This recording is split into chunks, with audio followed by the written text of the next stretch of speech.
Canada's 1-0 win against South Africa makes them the first team in the round of 16. And it made me think, has the 48-team World Cup worked? I thought South Africa were a poor team. I think in other World Cups, they wouldn't have even got to the round of 16. They wouldn't even got past the group stages. In another World Cup, they might not have even been there. So stick around to find out what I think about the 48-team World Cup so far. But before we do me a big favor and hit subscribe, especially if you're a returning viewer. It means you like what you're seeing. But you're not hitting subscribe, just hit subscribe. And let's get on with it.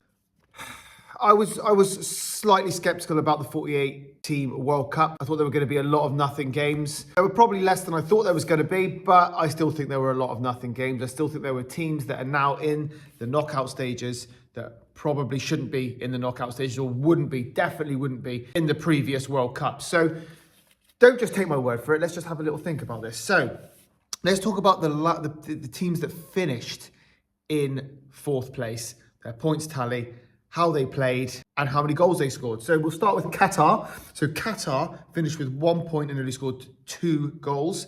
They got themselves a draw in the first game against Switzerland. Big moment for them. Late header, which was great for them, right? But Switzerland weren't at the races that day. And we saw in the next 2 games, if Switzerland had played in the way that they played in the games 2 and 3, that they likely would have smashed Qatar. And let's face it, they missed themselves a few chances as well. Haiti, one of the worst performing teams, they scored 0 points and they only scored 2 goals. And it begs the question, it's hard because you think about teams like Haiti, you think it's great for them. It's great for them to be in a World Cup. Maybe it's good for football, I don't know. But then you've got teams like Italy who haven't even made it in the World Cup. And Italy are a far better team than Haiti. Now, yes, you do have to qualify. Of course you have to qualify. They didn't. But it still is hard to watch a team like Haiti in the World Cup or Iraq in the World Cup when you've got teams with the standards of Italy and Poland, Denmark that aren't in it. Then you got Curacao, and again, another great story for them, but it just felt like another body in the World Cup. 1 point, 1 goal. The goal was against Germany though, so that must have been great for them. So fair play to them there. Tunisia went out early. They scored no points and only scored 2 goals. New Zealand weren't too bad, I didn't think, the way they played. They were all right. They scored 1 point though, but they did score 4 goals. They made a meaningful contribution. The Saudis scored 2 points, only scored 1 goal. The worst team in the World Cup, my fellow original countrymen, my place of birth, Iraq scored no points and they only scored 1 goal. And it was a hard watch, man. As a Iraqi-born, now Englishman. Of course, I'm going to support Iraq second in any tournament, but it was a hard watch. It was an atrocious watch. It's very difficult to watch a team play so badly that you support.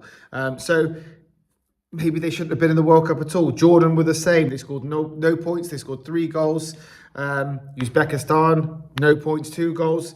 Panama, statistically probably the worst team. They scored no points. They scored no goals. However, I feel like they were definitely in all of their games. I've watched that group a little bit more closely because it was the England group. I felt like they were definitely in the England game. I felt like they had their chances. I felt like they were all right. But for me, all those teams, bar maybe New Zealand, I think probably just New Zealand, I could see in a World Cup with 32 teams. The rest of them, I don't see them in the World Cups with just 32 teams. They're only in the World Cup because there's 48 places. And it kind of seems like a waste. Another thing that I did not like about the group stages of this World Cup. Now, remember years ago, I can't remember the game it was. I don't remember it because I wasn't born at the time. But looking back at the history of football, I can't remember the specific game. But the reason they started playing the last game of a group stage together at the same time is because there was a famous match between 2 teams. I'll look it up and put it in the description. They decided that they were both through, that they were going to just pass the ball around, knock it around, get a draw, so that if they drew, they were going to be both through. If one of them lost, then they would have been out. They pre-agreed that they would just kind of knock the ball out and spend 90 minutes just faffing around with it. Now, they were only able to do that because the other teams in their group had played previously and that result was in. So since then, they've played them at the same time, right? So there's jeopardy, there's some entertainment. That's what they're here for, right? We're here to be entertained by the World Cup. And I'm not saying we haven't been, I'm just saying there's been years where I've been more entertained.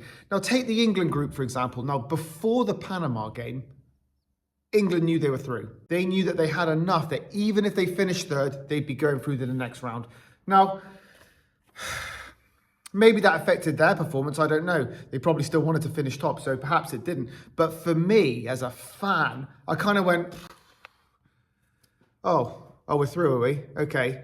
Well, whereas usually the whole day there's anticipation. You're super excited about, oh, England are playing, so I can't wait. I can't wait to get home from work. England are going to play. We're going to go watch it. I decided, my daughter loves football. It was too late for her to stay up and watch. I decided, well, I may as well just wait till the morning.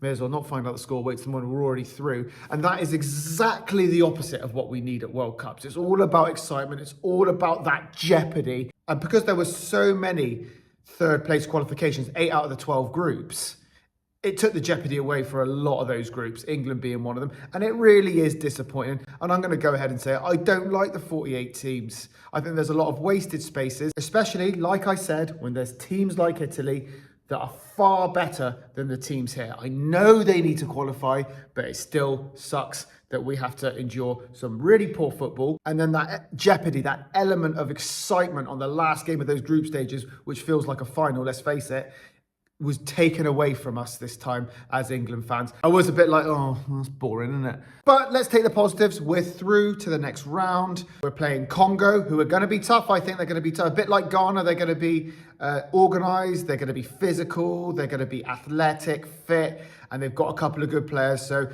by no means a foregone conclusion. I think England will have to play well. I hope they will play well, and hopefully they get through to the round of 16. But what do I know? Let me know what you think about the 48-team World Cup. Am I right? Are there too many teams? Is the fact that there's so many third place qualifications a problem? Let me know in the comments, and don't forget to subscribe.